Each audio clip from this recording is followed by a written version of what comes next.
नमस्कार, बखबर में आपका स्वागत है। मैं हूं राघवेंद्र सिंह। आज हम बात करेंगे देश के दो ऐसे राज्यों के विधानसभा चुनाव के बारे में जिससे मोदी सरकार के कामकाज की गति तय होगी।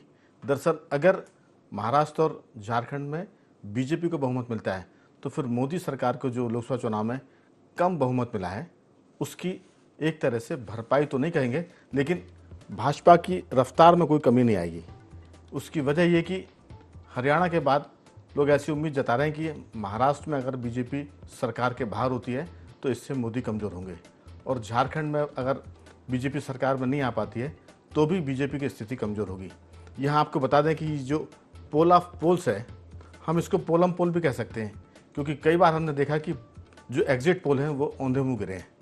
हम पिछले चुनाव की बात करें मध्य प्रदेश के, 1 साल पुरानी तो नहीं लेकिन 1 साल से कम की बात है, जब मध्य प्रदेश में भाजपा की सरकार बिल्कुल नहीं बनेगी इस तरह की बातें हो रही थी, और कांग्रेस के राष्ट्रीय नेता राहुल गांधी तो यहाँ बोल कर गए थे कि मैं लिख कर देता हूँ, मध्य प्रदेश में हम बीजेपी को स्वीप कर रहे हैं, छत्तीसगढ़ में हम सरकार बना रहे हैं और राजस्थान में हम थोड़ी सी फाइट करेंगे। लेकिन नतीजे उल्टे आए। इसके बाद दूसरा चौंकाने वाला परिणाम आया हरियाणा से।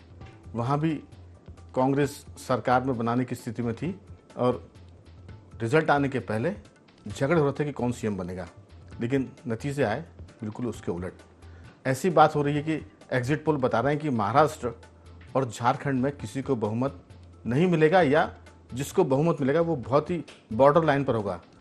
अगर आम भाषा में कहें तो हंग असेंबली होगी, ये भी संभावना है। लेकिन इसमें 2 चीज़ें मैं ज़रूर जोड़ूंगा, फिर चर्चा की शुरुआत करेंगे। दरअसल एक तो ये कि बीजेपी ने जो नारा दिया है हिंदू वोट को एक करने का, अगर वो चल गया तो फिर महाराष्ट्र में भी बीजेपी आएगी और झारखंड में भी।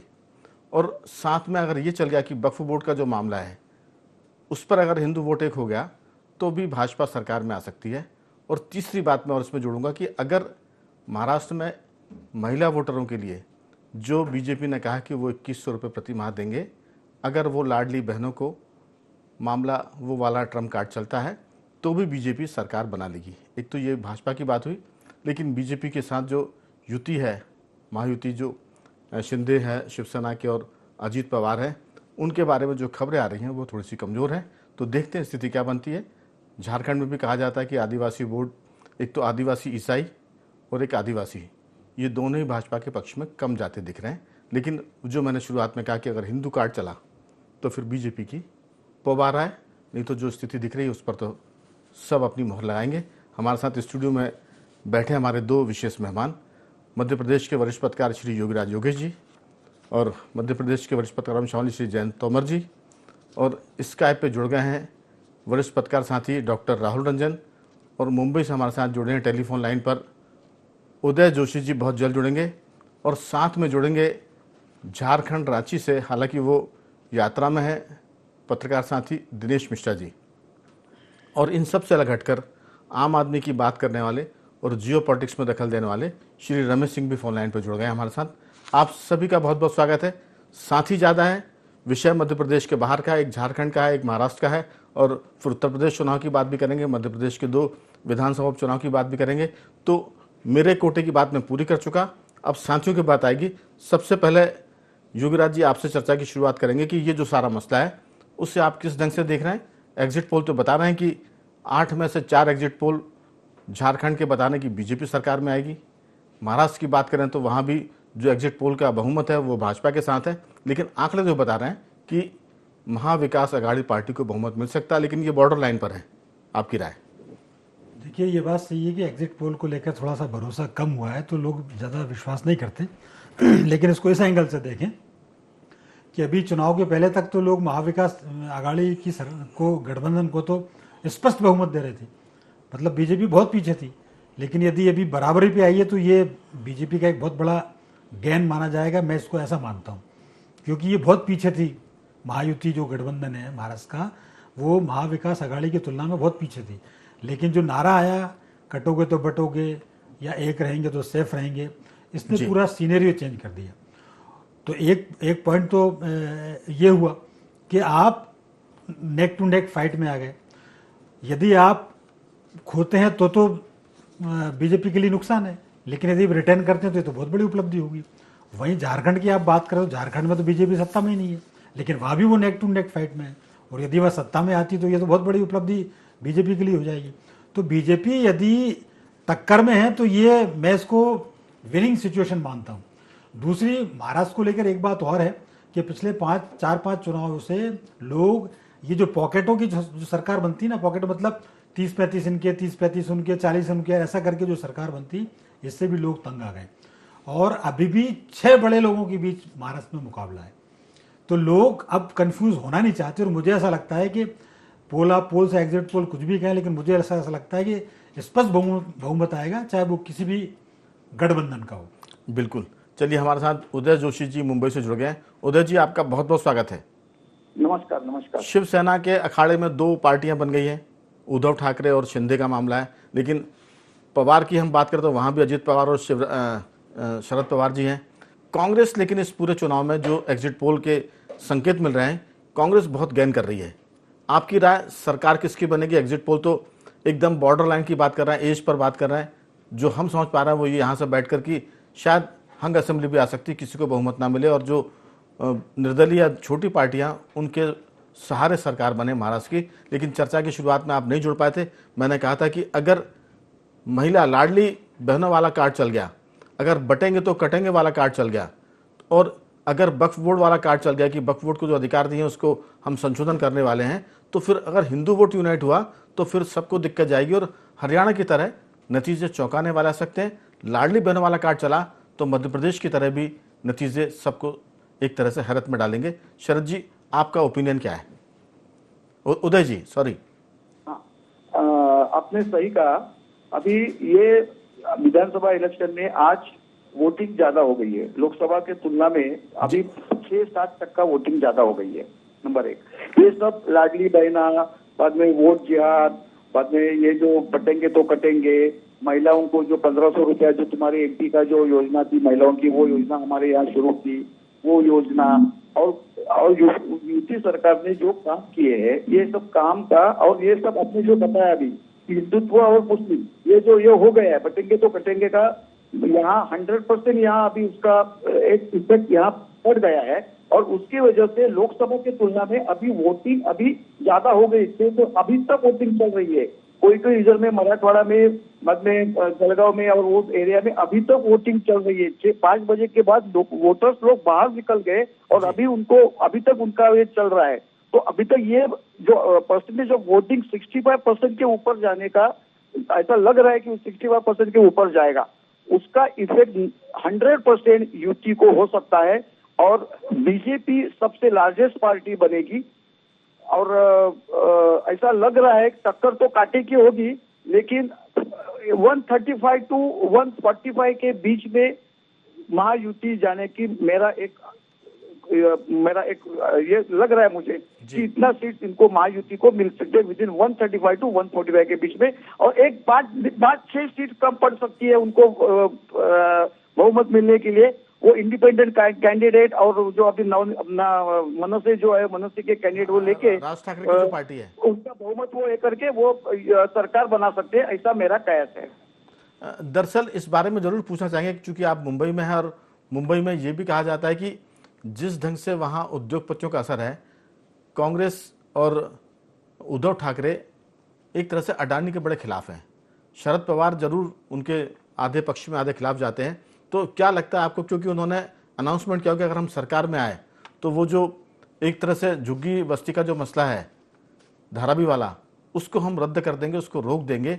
क्या इससे गरीबों का जो वोट है वो कांग्रेस या उद्धव ठाकरे की पार्टी से, शिवसेना से छिटक कर भाजपा के खाते में जा सकता है? क्योंकि वहाँ 2 तरह की बातें हैं। झुग्गी बस्ती की जगह पर उनको मकान मिलेंगे।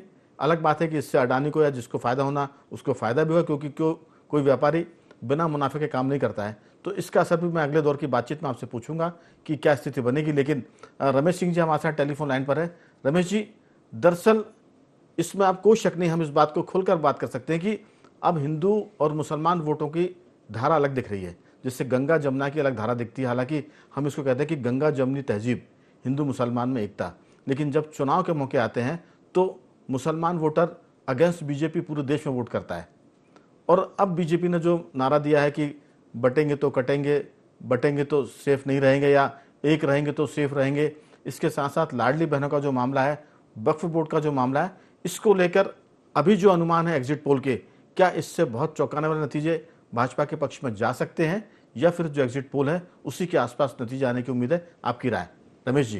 राघवेंद्र जी, जो योगी जी ने बटेंगे कटेंगे नारा दिया था, उस पर मोहर लगाई है वोट जिहाद में। जिस तरह मौलानाओं ने खुलेआम वोट जिहाद किया है, बीजेपी के विरुद्ध जो माहौल अपनी वोटों को ध्रुवीकरण करने की कोशिश की है, तो इससे योगी जी का जो नारा है वो और पुष्ट हुआ है और आम आदमी में उस नारे की गूंज ज्यादा गई है और वो पुष्ट हुआ है। दूसरी बात, वक्फ बोर्ड का मामला इतना हाईलाइट है कि जहां देखो, अब तो जहां देखो वहां खबरें आ रही है कि इस गांव पे कब्जा कर लिया, तो वो उस गांव पे कब्जा कर लिया। मतलब ये वक्फ बोर्ड अब आम आदमी का मुद्दा बन गया है। ये स्ट्राइक करेगा निश्चित रूप से। इसके बाद जो लाडली बहना योजना का जो घोषणा इनने जो दिया है महाराष्ट्र सरकार ने, इसका मध्य प्रदेश में अपन असर देख चुके हैं। इसका 100 असल में होता है, गांव की औरतों के पास पैसे खुद के नहीं होते, पति जो देते, पति बड़ी मुश्किल से देते। जब उनके जेब में हर महीने 1500 और 2000 रुपए जाते हैं तो उनके लिए वो मुख्यमंत्री भगवान की तरह नजर आता हो। तो ये निश्चित रूप से असर करेगा। तो महाराष्ट्र में मुझे ये 3 मुद्दे प्रभावी होते हुए नजर आ रहे हैं। और जहां तक झारखंड का सवाल है, तो मैं ट्विटर पर और सोशल मीडिया के माध्यम से जो मॉनिटरिंग कर रहा हूं, तो वहां का जो युवा है वो ये मान रहा है कि अगर हेमंत सोरेन फिर से सत्ता में आते हैं तो झारखंड का कबाड़ा हो जाएगा। अब वहां के जो लोकल समीकरण है उनकी तो इतनी जानकारी नहीं है, लेकिन जो ऊपरी सतह पे दिख रहा है, बीजेपी ने वहां पे भी जो इसका ध्रुवीकरण हिंदुत्व के माध्यम से ध्रुवीकरण करने की कोशिश की है। जिस तरह से बांग्लादेशी घुसपैठियों ने आके और वहां की लड़कियों के साथ शादी करके और जो एक सांप्रदायिक वो बना है, तो इसको भुनाने के लिए बीजेपी ने पूरी ताकत लगाई है। और मुझे लगता है कि हेमंत सोरेन के विरुद्ध माहौल था और इन सब चीजों को मिला के भावी गेम दिख रहा है बीजेपी को, लेकिन फिर भी कुछ कंफर्म नहीं कह सकते। लेकिन जो प्रथम दृष्टया लग रहा है वो दोनों जगह बीजेपी आती हुई नजर आ रही। चलिए देखते हैं, 23 तक तो पूरी स्थिति क्लियर हो जाएगी। एक गांव में जैन जी कहावत है कि नाई नाई भैया कितने बाल अभी आ जाते हैं, तो 23 तारीख को तो सब क्लियर हो जाएगा। उसके पहले जो हम बात कर रहे हैं, ये मैंने दरअसल पोलम पोल इसलिए कहा क्योंकि एग्जिट पोल भी अब बहुत ज़्यादा सटीक नहीं बैठते हैं। मध्य प्रदेश के बारे में हमने देखा, हरियाणा के बारे में देखा, इसके साथ साथ हमने लोकसभा चुनाव के बारे में भी देखा कि कहाँ तो बीजेपी को 300 पार की बात हो रही थी, भाजपा का दावा 400 पार का 400 का था, लेकिन वो 240 पर रह गए। लेकिन मध्य प्रदेश में जो हमने शुरुआत में कहा कि 163 सीटें, ये ठीक वैसे ही है जब 2003 में दिग्विजय सिंह जी की सरकार थी और यहाँ बिजली पानी और सड़क नहीं थी, तब बीजेपी को 173 सीटें मिली थी। उससे सिर्फ 10 कम सीटें मिली 20 साल के बाद। यानी जो एंटी इनकम्बेंसी 10 साल की सरकार में दिग्विजय सिंह के खिलाफ थी, वो एंटी इनकम्बेंसी 20 साल में भाजपा के खिलाफ नहीं हो पाई, बल्कि उसके तो पक्ष में प्रो इनकम्बेंसी मानी गई और सिर्फ 173 से 10 सीटें कम आई। तो वो जो जादू था, वो मास्टर स्ट्रोक था, वो लाडली बहनों को उन्होंने मई के महीने से, पिछले साल जो मई के महीने से 1250 रुपये देना शुरू किए, उसी का असर था कि महिलाओं के आधी आबादी के थोक बंद वोट भाजपा को मिले और यहाँ अनुमान से ज़्यादा सीटें मिल गई। हरियाणा का हमने देखा चुनाव कि कहाँ कांग्रेस कहती कि 60 सीटें हम लेकर आएंगे, 70 सीटें लेकर आएंगे, नतीजा एकदम उल्टा हो गया। और महाराष्ट्र में देखें तो महायुति जो सरकार है उसने महिलाओं को 1500 रुपये देना शुरू कर दिया है और 2100 का वादा किया है। अगर आधी आबादी का वोट, और मैंने ये कहा था बीच में कि अब ये कहने में कोई संकोच नहीं है कि मुसलमान और हिंदू वोट बढ़ गए, क्योंकि कई सालों से मुसलमान वोट एक तरफा गिरते थे और हिंदू वोट ये कहने में संकोच करते थे कि हिंदू वोट एक साथ नहीं जाना चाहिए क्योंकि ये सांप्रदायिकता है। लेकिन लगातार जब अल्पसंख्यक को हमने देखा कि वो देश में कहीं भी हो भाजपा को हराने वाली पार्टी को वोट करते आए हैं और एक मुश्त वोट करते हैं, तो फिर बीजेपी ने भी राष्ट्रवाद के नारे से आगे बढ़कर कटेंगे और बटेंगे की बात की। अगर ये चल गया तो मुझे लगता है कि नतीजे जो एग्जिट पोल दिखा रहे हैं इससे कई गुना चौंकाने वाले आ सकते हैं। आपकी राय? राघवेंद्र जी, लगभग सभी बातें आपने कह ही दी हैं। जहाँ तक चुनाव परिणाम की बात है तो वो अगले कुछ दिनों में हमारे सामने होंगे ही। तब तक जितनी अटकलें हैं वो हम लगा सकते हैं। जहाँ तक एग्जिट पोल की बात है तो मुझे लगता है कि जितनी भी सर्वे एजेंसीज हैं जी। वो पिछले जो परिणाम हैं उनसे उन्होंने निश्चित रूप से सबक लिया होगा और अपनी विश्वसनीयता बनाने के लिए ज़रूर उन्होंने जो एक पॉपुलेशन जिसको कहते हैं सर्वे में उसकी संख्या बढ़ाई होगी और बेहतर नतीजे देने के लिए उन्होंने प्रयास किए होंगे। अभी तो लगभग एक खास एजेंसी को छोड़ के लगभग सभी एजेंसीज भाजपा के पक्ष में बात कर रही हैं, लेकिन मुझे ये भी लगता है कि सत्ताधारी दल के पक्ष में, केंद्र में जो जिसकी सत्ता है उसके पक्ष में अक्सर राय रखी जाती है, अक्सर सर्वे उसके पक्ष में जाते हैं, लेकिन फिर भी चुनाव परिणाम किस करवट बैठेंगे ये अभी तो नहीं कहा जा सकता। दरअसल सरकार में होने के बाद भी आप देखिए कि मध्य प्रदेश में तो बीजेपी के पक्ष में नहीं था इलेक्शन का, जो एक तरफ एग्जिट पोल था वो मध्य प्रदेश में इतना पक्ष में नहीं आता जितने वोट उनको मिल गए। हरियाणा की भी हम बात करें तो ये तो हाल की बात है, मध्य प्रदेश के बाद हरियाणा का चुनाव का नतीजा जो आया उसने भी सबको चौंकाया है। तो मुझे लगता है कि अब वो जो आपने कहा कि शायद सर्वे एजेंसी अपने आप को, अपनी प्रतिष्ठा को बहाल करने के लिए थोड़ी ईमानदारी बरतेंगे, लेकिन जब धंधा आता है तो फिर वो गंदा भले ही हो लेकिन धंधा तो है। तो मुझे नहीं लगता कि उनको प्रतिष्ठा की चिंता होगी, वो तो माल कूटने की बात कर रहे होंगे। हालांकि सारी एजेंसी ऐसा नहीं करती है, बहुत सारी एजेंसियों के नतीजे बहुत सटीक भी आए हैं, तो हम सबको एक तराजू में नहीं तोल सकते। लेकिन योगराज जी, सवाल यही है कि जो मैंने शुरुआत में कहा था कि कांग्रेस को महाराष्ट्र में ज़बरदस्त फ़ायदा होता दिख रहा है और सबसे ज़्यादा फ़ायदे में कांग्रेस है, बाकी सारे दल नुकसान में है। अजित पवार की जो टीम है वो नुकसान में है, शिंदे की जो शिवसेना वो नुकसान में दिखाई दे रही है, भाजपा के खुद 100 से ऊपर सीटें थी वो भी उसके अंदर 80-90 के आसपास दिखाई दे रही हैं। जो सर्वे की हम बात करें तो सर्वे ऐसा नहीं है कि सत्ताधारी दल अगर है तो उसके पक्ष में सर्वे जा रहा है, लेकिन ये जो हम बात कर रहे हैं वो लॉजिक के साथ बात कर रहे हैं कि अगर महिला वाला कार्ड चल गया है, बहनों को 2100 रुपये देने की बात की और 1500 रुपये वो दे ही रहे हैं, तो फिर जैसा रमेश सिंह जी ने कहा था कि महिलाओं को अक्सर उनके पति पैसे कम देते हैं, वो कामकाज में जो बचत होती है उसी से जोड़ती हैं, उनको 1500 रुपये मिलना या 2100 रुपये मिलना बड़ी बात होगी अगर वो वोट पड़ गया। हिंदू मुसलमान अभी तक एक साथ वोट देता हुआ आया है, इस बार हिंदू ने कहीं वोट दे दिया तो फिर नतीजे ज़बरदस्त चौंकाने वाले होंगे। आपकी राय? देखिए राघवन जी, इस चुनाव में एक इम्पोर्टेंट बात निकल के जो सामने आई वो ये है कि पिछली बार जो वोट ऑफ परसेंटेज हुआ था वो कम हुआ था और उसकी एक बहुत बड़ी वजह थी कि भाजपा का जो जिसको बोले कर्मठ कार्यकर्ता बोले, भाजपा के कई पदाधिकारी बोले, वो सब घर बैठ गए थे, एक न्यूट्रलिटी का भाव उसमें था। लेकिन ये जो वोट परसेंटेज बढ़ा है इसका अर्थ है कि भाजपा उन लोगों को, वोटरों को घर से बाहर निकालने में सफल रही और यदि वो सफल रही तो ये उसके पक्ष में ही आएंगे नतीजे। और दूसरी बात यह है कि जो भाजपा बहुत पीछे चल रही थी, हालांकि कुछ अभी भी बता रहे हैं कि कांग्रेस आगे है, लेकिन वो पीछे होके भी यदि उसके बराबर आ रही तो मैं इसको मानता हूँ ये बीजेपी के लिए ये एक अच्छा संकेत मैं मानता हूँ। और इसीलिए ये जो जितने भी सर्वे आए वो एक तरफा सर्वे नहीं आए, ये नेक टू नेक फाइट की सर्वे है। या सर्वे करने वालों ने बहुत डिफेंसिव खेला है, जोखिम नहीं लिया इस बार। पिछली बार लोकसभा चुनाव में बड़ा जोखिम ले लिया था कि 350 आएंगी और 400 के आसपास से जाएंगी और 280 आएंगी और वहाँ तो बीजेपी 240 पर आकर अटक गई।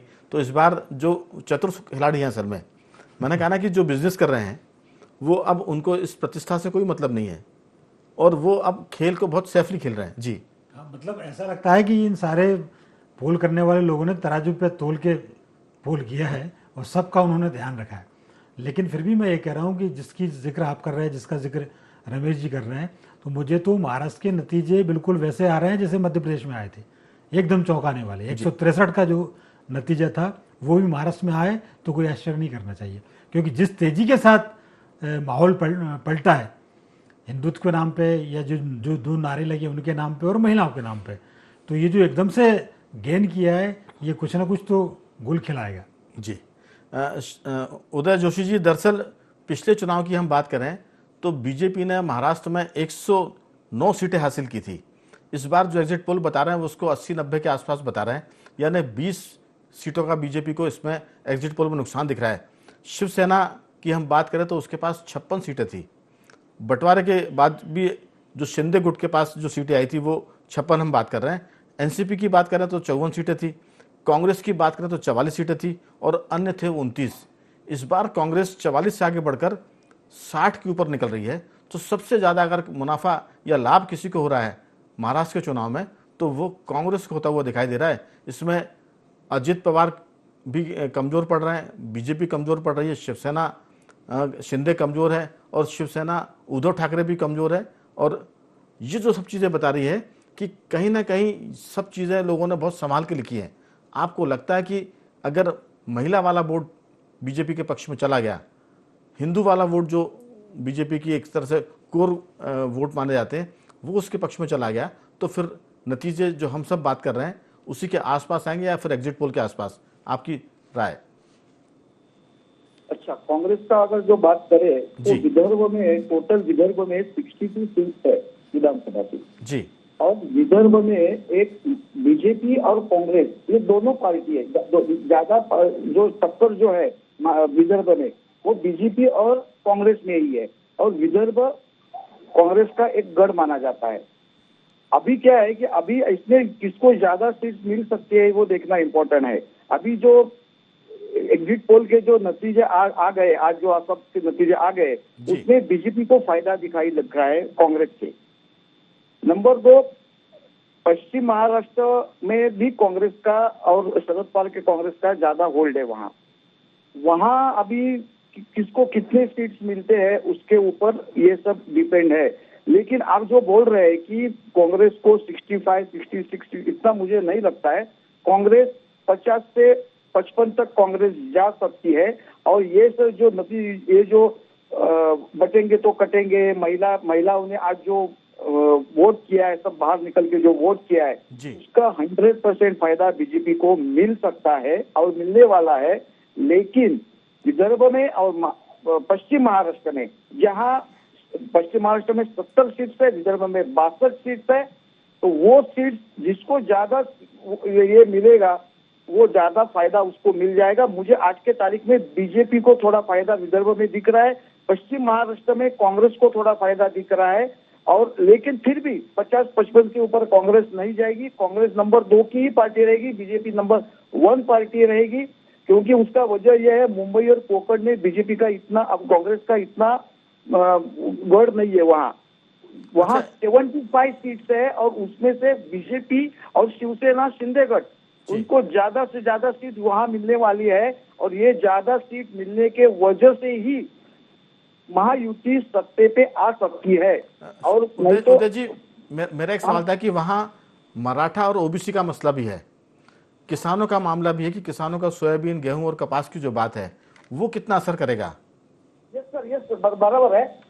जो मराठा का जो मुद्दा जो है मराठवाड़ा में जो है, लेकिन खाली मराठवाड़ा में मराठा लॉबी का एक मुद्दा नहीं है, वहाँ दूसरा सोयाबीन का भी मुद्दा है। सोयाबीन का प्रॉब्लम है मराठवाड़ा में, पानी का भी प्रॉब्लम है। ये 2 मुद्दे हैं, इम्पोर्टेंट मुद्दे हैं। उसका जो नुकसान जो है वो महायुति को होने वाला है, और हो सकता है उसका नुकसान मराठा फैक्टर से कांग्रेस को और शरद पवार कांग्रेस को फायदा हो रहा है, 100% हो रहा है। और लेकिन खाली मराठा फैक्टर ही नहीं, मराठा फैक्टर के साथ बेरोजगारी, सोयाबीन का, किसान का प्रॉब्लम, सोयाबीन का प्रॉब्लम, पानी का प्रॉब्लम, मराठवाड़ा में पानी का बहुत प्रॉब्लम है और वो प्रॉब्लम सॉल्व नहीं हुआ है। ये सब प्रॉब्लम वहाँ उसका फटका बीजेपी को और यूपी को लग सकता है, और शरद पवार और कांग्रेस को वहाँ सीट ज्यादा मिल सकती है। खाली मराठा फैक्टर मराठवाड़ा में इम्पोर्टेंट नहीं है। कह सकते हैं कि इस संकट को समझकर बीजेपी ने जो वोटों के पोलराइजेशन की पॉलिसी बनाई थी, अगर वो चल गई तो नतीजे भाजपा के पक्ष में जाएंगे, नहीं तो नेक टू नेक फाइट है। हो सकता है कि हंग असेंबली बजाए। लेकिन रमेश जी, झारखंड से हमारे साथ दिनेश मिश्र जी जुड़ने वाले थे, पत्रकार साथी, वो चूंकि यात्रा में तो कनेक्टिविटी नहीं हो पा रही है। लेकिन जो मैंने शुरुआत में कहा था कि आदिवासी और ईसाई आदिवासी ये बीजेपी के पक्ष में कम है और ये सोरेन के पक्ष में जाएंगे, हेमंत सोरेन के। और उसके बाद जो वोट बैंक है, अगर वो सोरेन के पक्ष में जाता हुआ दिखता है तो फिर बीजेपी की उम्मीदें वहाँ कमज़ोर है। सोरेन दोबारा सरकार बनाने की स्थिति में आ सकते हैं, जो इंडी गठबंधन की हम बात करें। आपकी बहुत छोटी टिप्पणी इस पर। राघवेंद्र जी, जो झारखंड की ग्राउंड की स्थिति क्या है वो तो मैं नहीं कह सकता, लेकिन जो सोशल मीडिया खासतौर से ट्विटर के माध्यम से मैंने देखा है, तो वो झारखंड की जो ग्राउंड पोजीशन लोग बता रहे हैं वो ये है कि बीजेपी के पक्ष में है और हेमंत सोरेन के प्रति लोगों में आक्रोश है, भ्रष्टाचार के कारण भी, बेरोजगारी के कारण भी और दूसरे मुद्दे भी है। तो मुझे ऐसा लगता है कि बीजेपी रिटेन वहां पे झारखंड में सरकार बना सकती है। चलिए देखते हैं 23 तक सब चीजें क्लियर हो जाएंगी। जयंत जी, आपकी टिप्पणी। राघवन जी, झारखंड में संथाल परगना और एक खास उससे लगा हुआ जो प्रमंडल है वो पूरी तरह से झामुमो के पक्ष में पहले भी गया है और इस बार भी जाता हुआ दिखाई दे रहा है। लेकिन अगर फिर भी बीजेपी उसमें कुछ कर सके, सफलता हासिल कर सके, बड़ी बात होगी। चंपई जी जो है वहाँ के पुराने मुख्यमंत्री रहे हैं, उनका कितनी भूमिका हो सकती है? क्योंकि वहाँ बीजेपी के पास लोकल फेस नहीं है, आयातित फेस ही है मुख्यमंत्री के लिए। जी, चंपई सोरेन की अपनी भूमिका हो सकती है, लेकिन हम सबको मालूम है कि झारखंड मुक्ति मोर्चा का जो इतिहास रहा है और जिस तरह का जुड़ाव रहा है आदिवासियों के साथ में, वो वहाँ पर मायना रखता है। चलिए तो देखते हैं क्या स्थिति बनती है। समय खत्म हो चला है, मैं चारों मेहमानों का साधुवाद करूंगा। उदय जोशी जी, आपका बहुत बहुत धन्यवाद। मुंबई से हमारे साथ उदय जोशी जुड़े थे। रमेश सिंह जी, आपका साधुवाद। जयंत जी, आपका बहुत बहुत धन्यवाद। और योगीराज जी, आपका साधुवाद कि आपने चर्चा में हिस्सा लिया। तो बखबर में सिर्फ इतना ही। बने रहिए हमारे साथ और देखते रहिए i24।